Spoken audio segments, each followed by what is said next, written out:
Good morning, Fort McMurray, Wood Buffalo, and the rest of the world. You've tuned in to the Mac City Morning Show. I'm your host, Elliot Pierre, and we're going to start today's episode off the same way we start every episode off, with a moment of gratitude. I know you could be doing a million other things with your time, and the fact that you spend it with us truly does mean the world to me, so thank you. On that note, Tanner, hit him with the intro.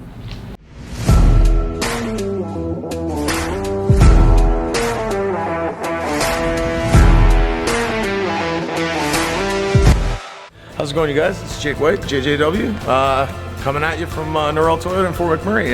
Just wanted to say hi and come on down, check the place out. Hi, my name's Richard. I'm the service manager here at Norrell Toyota. Hi there, I'm Adam. I'm here at Norrell Toyota. I'm a product advisor.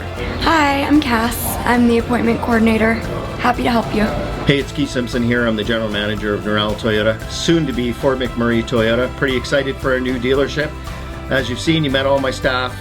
These guys are all my family. We're here to take care of you. Come on down and be part of our family. And we are back. Big shout out to Norrell Toyota, our title sponsor for today's episode. We really do appreciate your ongoing support. As everybody at home knows, I do not introduce my guests because they can do a better job at that than myself. So can you please tell everybody at home who you are and what you're about? I am Anna Pottie, and I am the new Community Engagement Coordinator with Big Brothers Big Sisters as of last week. Whoa, congratulations on the new job. It's exciting. We've collaborated with them a few times. My favorite collaboration was the poutine. Yes. We went and we judged the poutine 2 years. It was a lot of work. I love poutine, but after a while, you know. So for the people at home who don't know what Big Brothers Big Sisters is, please let us know. So, I'm very new to this and okay. everything, but basically Big Brothers Big Sisters, it does a lot of mentoring with youth. Okay. I believe ages 6 to 18, and that's one-on-one mentoring, the bigs and littles, and then group mentoring, which is done through the schools, and then also out of school. I know we have some summer programming happening, which is pretty cool. One of them is esports, which is very exciting. Yeah, elaborate on esports for us, please. I'm very interested in that myself. I don't know too much about the programs yet, as I'm still learning about them, but I know it's down at Keano in their new esports arena. Yeah. And I think they're just learning all about the different esports and what you can do, where that leads to. It's a very popular program. I believe there's a wait list now. Right. But that's the newest edition. Yeah, well, you got to play video games. Of course, that's going to be a popular course. And that's the new thing. That's one of the new career avenues. So, Yeah, it's one of those things, if you can get on board with it. We looked into that, initially about sponsoring an esports team. It's a thing. Yeah. It's real. It's their tournaments are huge. They're broadcasted globally. It's not one of those things where you can be like, oh, you're wasting your time. It's just no, potentially you could be generating quite a good income off that. Yeah, and it's competitive. Yeah. I believe Keano has one of the top teams. Okay. Is what I've heard, yeah. Nice. I've never went to even see the lab or see the arena. I haven't seen it either. I hear about it all the time. I've seen pictures, but I physically never went to go check it out. Yeah. So, Big Brothers Big Sisters, you're brand new. You've been around the community for a long time. You're very well known. How did you decide to pick that organization to go and utilize your time there? Because I know you had options. There's no doubt about that. So what about this organization spoke to you? Well, whenever I look into getting into a new role, I have to be passionate about it, and I have to really, really link with their cause, because I do my best work when I'm passionate about something.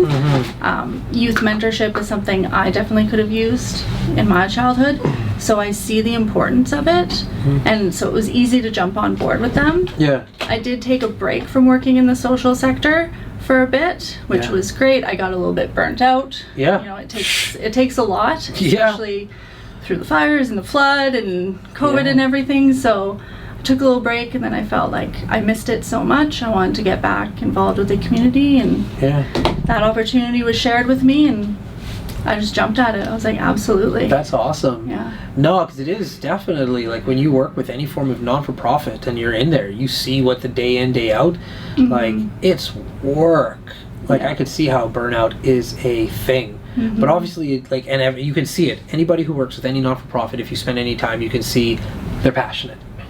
They're there for the reason. You're just so obviously you felt that pull to go back into that work environment. Did you take, when you say time off, did you just like time off it and just like focus on yourself and figure it out, or did you go into another type of industry and check out if you could hang and what it looks like over there? Yeah, I went to different sectors. So I worked at Keano in their marketing department for just over a year, and then I was with Fort Mackay Métis for a bit too, which both were really great experiences. I got to learn about different processes, you know, different audiences, so it was very valuable. Yeah, no doubt. And those are in two completely different markets from non-for-profit. Yes. Yeah. Oh, so it was really cool to see those different perspectives and avenues, and But now I've learned more to balance work and life. I think those gave me that opportunity, and that's how I ended up burning out in nonprofits. Now I'm back fresher, and I have those, like that balance there, so maybe I don't get burnt out again, hopefully. Right, that's it. Yeah, it's hard not to get passionate about it. Yeah, especially when you're doing so many programs and you can tangibly see the impact that you're having on youth and adults. Like the adults who volunteer get just as much out of it as the kids in a lot of circumstances. Absolutely. Yeah, that's neat. So like, once again, numbers, whatever, but like, how many rough participants are there in these programs? Did you know that? Because you're brand new, right? So like, I'm not, so if you don't I'm know, still learning that. But I do know that the organization has helped over 6,000 youth in the community since the inception, I believe. So it's 1979. Okay. And I do know that right now we've got 25 children on each wait list for a big brother or a big sister. So there's a huge need of it in the community, and we just can't keep up with enough volunteers to be bigs. And so how does that work? If you want to be a volunteer to be a big, what is that process look like? So I believe you submit an application through the website, and then there's a bit of training and mentorship. Obviously would have to check everyone out with the criminal record check. You're working with children. That's right. So it is a bit of a process. Yeah. And then then you're matched with the little. It goes, I think they look into what you're into and try and match the best they can. Yeah, that's right. Well, you'd have to, in regards to, like, if I was into sports and the person I was matched with hated sports. Yeah. You'd be like, we're kind of at a loss here. So. Yeah. Although sometimes opposites work too. Yeah, fair enough. I'm getting to hear some of the stories, which is really great. We just had one match. They were together 9 years, and it was David and Caleb just graduated and turned 18, so now we have to close that match. Right. He's no longer able to be in the programming, but it's going to be a lifelong match for sure. Oh yeah, you still hang out. There's no doubt about that. Now, with this program in particular, like, what about it really spoke to you as far as like the non-for-profit component inside? Like, what was the real pull back? Because it's very different from the non-for-profit you were in prior to, in regards to like what the goals are and the sector that you're helping out. So there must have been something like that you were passionate about to say like, oh, I like this. I think it was just that seeing the impact that it could have on a youth, and then looking back on my childhood and how valuable it would have been to have someone kind of older to look up to. I didn't have any siblings growing up, so someone to kind of shoot ideas off of, go to for advice that's not necessarily your parents. Right. Sometimes it's hard to approach your parents, or maybe you have an issue with your parents. Someone else to kind of get a different perspective. Yeah. So just learning like the stories about that and just seeing the impact it could have, I'm just like, it seemed like a really, really good choice. Yeah, that's awesome. Yeah, and I've had mentors throughout the years, and as an adult, and I could see how they've led me down my career path and everything. So it's just amazing. Yeah. That's cool. Yeah. Now, when you were off and you were regrouping, and when I say off, you obviously were working very hard, but when you were away from the not-for-profit, like, what were you doing in your free time to just kind of deal with that burnout? So I did actually take a little bit of time off as well. Oh, sweet. I took about 3 months off too, to do some actual break. What did you do in that 3-month break? I went home, I visited with family, I cleaned my entire house. Yeah.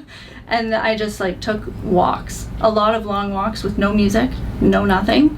Because I found that I was always constantly doing something, or I felt like I had to be doing something, either learning about how to be better at my job, how to serve this person, trying to go to all the events around town and be there. And I just couldn't do it anymore. My body said no, is really what it came down to. Oh, okay. Yeah. But interesting. yeah, it was a really good thing for me to do. Yeah. And best decision I could have made, and yeah. That's so I just good. relaxed.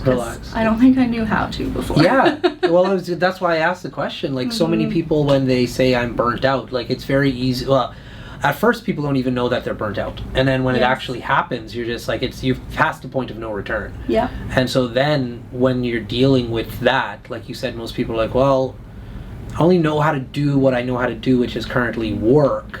How do I transition into something that's going to be healthy for my mental, physical, spiritual component to deal with that burnout? So it's a struggle for a lot of people. It is, and we're seeing it a lot lately, I feel, especially after COVID. I don't think, even with myself, I didn't see how much it had impacted me. So I think it's something more people should talk about too, and that it's okay to take a break. And especially in the social profit, we tend to really put our heart and soul into it, and sometimes we have to think about ourselves as well. Yeah, see what our hobbies are. So your new hobby is walking? Walking and art. I really got into art. Okay, what kind of art? All kinds. Yeah, no, I was painting ceramics, I was doing collages, I was trying everything. Some of it was really bad. Some of it turned out okay. Yeah. So where do you find your skill sets? Where are you? Are you sculpting? Are you painting? Are you drawing? What's the drawing medium? And collaging seem to be Okay. And maybe photography. At least I think they look good. Yeah. Yeah. That's the first, like, if you like them, that's the first, like, judge of, like, is it okay? Like, I know for a fact I am not a good photographer. Like, I can do a video, but I can't, like, you give me a photo or a camera and take a photo, I'm like, I'm the wrong guy. This is not going to turn out good. So we all have our creative outlets. So, okay, interesting. So you got into art. Yeah. Neat. And so when you got into art, did you have like a background in that prior to, or did you just YouTube it, or did you take courses? How did that happen? I've done art, I guess, since I was a kid.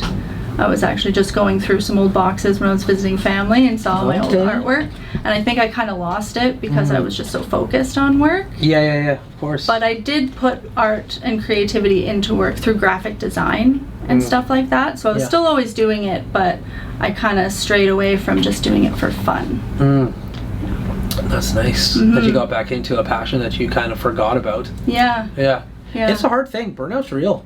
Yeah. Burnout is real, and like it's one of the you are one of the fortunate ones where you could take some time to like remove yourself. A lot of people recognize that they're burnt out and they're just like, yo, but I still got to be here doing this, like, you know, which is counterproductive to like trying to get better, you know. Yeah, because you just keep running yourself into a wall, and it sneaks up on you for sure. That's right. And I was very, very lucky to be able to take that time. Yeah. So on your walks, are you more trail walking, street walking? Trail walking. Street walking. Definitely not that one. I just meant walking on the sidewalks. That's hilarious. But trails. Trails, yeah. Okay, which ones? Getting into the nature. Birchwood trails. Yeah. And there's some trails. I live in Timberley, so there's some other ones in the back forest that I'll go explore, and Did you bump into any animals? Not yet. Like, I'm always worried about it. I bring my dog with me. Yeah. Oh, that's why. Yeah. But I'm like, I don't want to run into a bear. I've done that once in Thickwood, trying to find that hidden waterfall. Yeah. And we ran into a bear. Yeah. And I was like, It's not a nice feeling. No. My mom's ran into... I love running into bears. Yeah. My mom ran into 2 bears this year, and then she was all excited, and they were like in her block, and she was recording them, and then like they came and they trapped the bear, and then she like has a picture like with the bear. I'm like, Mom, you are crazy. She's like brave. She's like, I wanted to see the bear so much. I'm like, you're an idiot. Like, I'd never want to be in any close proximity to a bear. No, thank you. I'm good. Yeah. Nope. I've been golfing a few times where like bears show up, and I'm just like, get in the cart and I'm driving in the opposite direction of this bear. I'm getting out of there. Yeah. So you haven't bumped into any yet in your walks? No, not yet. It's because of the dog.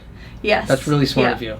Yeah, I don't think I would go too far into the trails if I didn't have my dog with me or another person. Yeah. Forget the other person. Like, animals know and they protect you. Yes, like and they you can and me smell walking through the woods. Yeah. we're lackadaisical. Like, Yeah. one of us is going down. Yeah. If Yeah, an animal's to come out. exactly, yeah. Whoever's the fastest in the running department Yes, wins. yeah. Whoever pushes the other person down first. Oh, I like the push. I like that. I was just going to sprint away from you. But now that I know you're taking out my legs, I can appreciate that. That's awesome. So, walking through the Birchwood trails, have you had an opportunity to walk through some of the other trails in town? Or because Not wherever too you live? many. Yeah. Yeah. I'm like yourself. I grew up in Thickwood, in Dickinsfield. So I know the Birchwood trails very well because I spent my childhood in them. But then I moved up to Beacon Hill, and Beacon Hill has like wild trail system, like really nice, really like self-groomed. And my mom joined a group during COVID, I want to think. I don't know, but they go through a bunch of different trails and they pick a different site every weekend. Oh, cool. Because like we're so fortunate to be like in the middle of nowhere. Yeah. But like based on where you live and I grew up, it's just like right there. Mm-hmm. But yeah, the rest of Fort McMurray. I'm gonna have to go explore those trails. Food for thought. Once again, Yeah. it makes me nervous as well. So yeah, that's unfortunate. Tanner just tapped his watch. That means we're out of time. But before I cut you loose, everybody gets a shameless shout out or plug. So you have the mic, the camera, the lights. Have fun. Right. So August 11th, we have our Rubber Duck Drop. It's the 24th annual. Cool. Up at Syncrude Athletic Park from 12 to 3. We're hoping to bring it back this year. Last year we didn't get